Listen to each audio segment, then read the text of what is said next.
This is Tim Albright with AVNation with the road to InfoComm. InfoComm 2025 happens the 11th through the 13th of June in beautiful Orlando, Florida. And with me to talk about AIMS and the AIMS Alliance is my buddy, Mr. Andrew Starks. How are you, sir? How's it going? Good. Hi, Tim.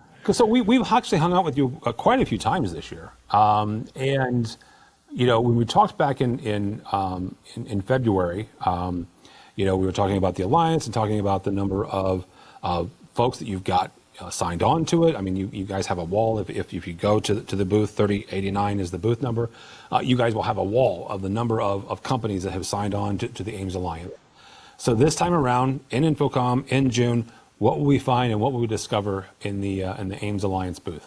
Well, I think you're going to find a lot more people with IPMX ready products out there.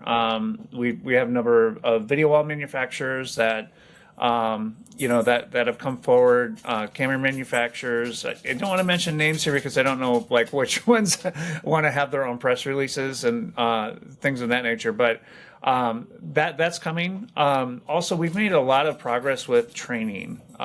So one of the things that with IPMX, of course, we want to have, you know, we need training in the industry, generally speaking.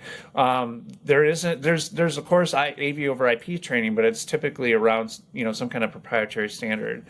So we've been really working hard on developing training materials for both IPMX and just the existing 172110 market as well.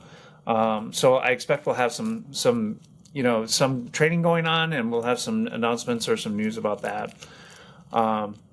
And then the other thing too, like right now, we just finished up an interoperability event where we tested our test plan. So before, you know, when you're making a standard, we tested the standard, you know, then now we're testing the test plan. And the next thing we'll do is we'll test products to be IPMX products. So the last testing event we just had, we tested the test plan. We came up with some insights that we're bringing forward.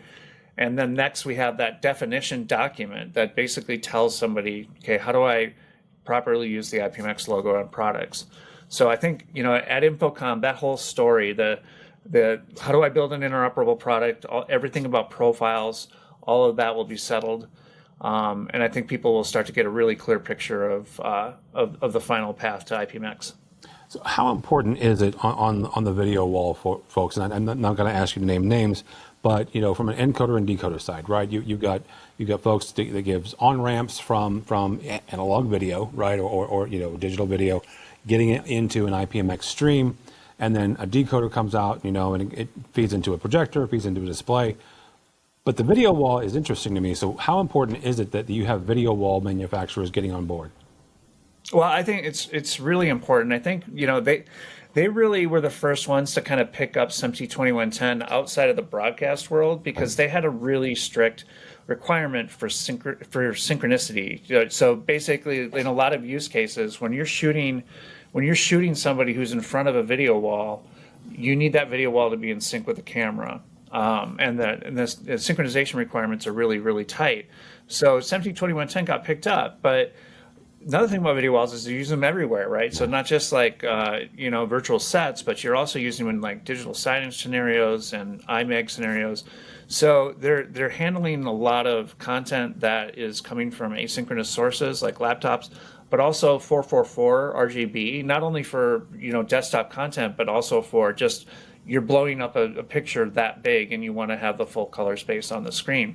SMPTE 2110, of course, defined those standards, but really equipment in the field really wasn't implementing that because it was only for broadcast. So 10-bit 422 video was the key. With IPMX, we require that RGB be in there, and in doing so, and not only RGB, but also the weird resolutions that you'll find out there in the field. So by doing that, we really brought kind of the elements into the SMPTE 2110 sort of umbrella that were pain points and opportunities for the video wall manufacturers. So when they don't need that synchronicity, they don't even need PTP. When they need, you know, RGB 444 is going to be far more supported in the IPMX realm. So they're super duper excited. Last thing they want is a world where they've got a million different AV over IP standards to support. And given the very close proximity of the direct view LED walls to live production, IPMX just makes great sense for those guys. All right. 3089-3089, Andrew, is where we will find you. It is where we will find the Ames Alliance folks. If somebody's not going to InfoComm, but they want to follow along with everything that Ames is doing, how do they do that? Oh man, we have a million websites. I'll go for two of them. IPMX.io is where you'll find information on IPMX, but visit amesalliance.org for information about how to join the IPMX effort and help us make this thing and make it awesome. All right, very good. Andrew Starks from Ames Alliance. We'll see him at InfoComm. For us, for AVNation, go by our website, avnation.tv. That's avnation.tv, and follow along as we also head to Orlando the 11th through the 13th of June for InfoComm 2025. All that and more at avnation.tv. That's avnation.tv.